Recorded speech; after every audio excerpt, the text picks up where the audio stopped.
Sir చాలామంది ఫైల్స్‌తో బాధపడుతూ ఉంటారు. అంటే వాళ్ళు కూర్చోవడానికి కూడా చాలా ఇబ్బంది పడుతూ ఉంటారు. ఎక్కువ సేపు కూర్చోలేరు. నలుగురిలో వెళ్ళేటప్పుడు కూడా చాలా ఇబ్బంది పడుతూ ఉంటారు. మరి దీనికోసం ఏదైనా ఒక మంచి రెమెడీ చెప్తారా? కన్నతల్లిలా కాపాడేటువంటి కరక్కాయ చాలా అద్భుతంగా పనిచేస్తుందమ్మా. సో, కరక్కాయ పెచ్చుల పొడి మనకు మార్కెట్‌లో దొరుకుతుంది. లేని పక్షంలో కరక్కాయలు తెచ్చుకొని దంచి లోపల విత్తనాలు తొలగించేసేసి పై పెచ్చలని 1 లేదా 2 రోజులు ఎండబెట్టేసేసి మిక్సీలో ఏసేస్తే ఈజీగా పౌడర్ అయిపోతుందమ్మా. సో, కరక్కాయ పెచ్చుల యొక్క పొడి 50 గ్రాములు. మార్కెట్‌లో అటువంటి పొడి కూడా ప్రామాణిక కంపెనీ వాళ్ళు తయారు చేసి విక్రయిస్తున్నారు కాబట్టి దొరికేట్లయితే అది కూడా తెచ్చుకోవచ్చమ్మా. కరక్కాయ పెచ్చుల యొక్క పొడి 50 గ్రాములు, మెంతులను వేయించి చేసినటువంటి పొడి 50 గ్రాములు.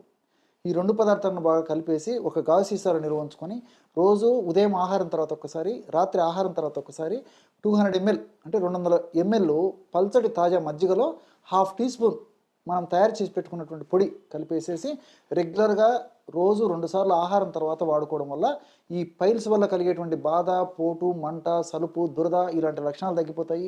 అదేవిధంగా కొంతమందిలో ఈ పైల్స్ సమస్య ఉన్నప్పుడు రక్తం పడేటువంటి పరిస్థితి ఏర్పడుతుంది కాబట్టి, ఆ రక్తం కూడా పైల్స్‌లో తగ్గిపోతుంది. మోషన్ ఫ్రీగా అయితుంది. మల్టిపుల్ బెనిఫిట్స్ ఉంటాయి కాబట్టి, ఈ పైల్స్ వ్యాధిగ్రస్తులకు ఇది చాలా చక్కగా ఉపయోగపడుతుందన్నమాట.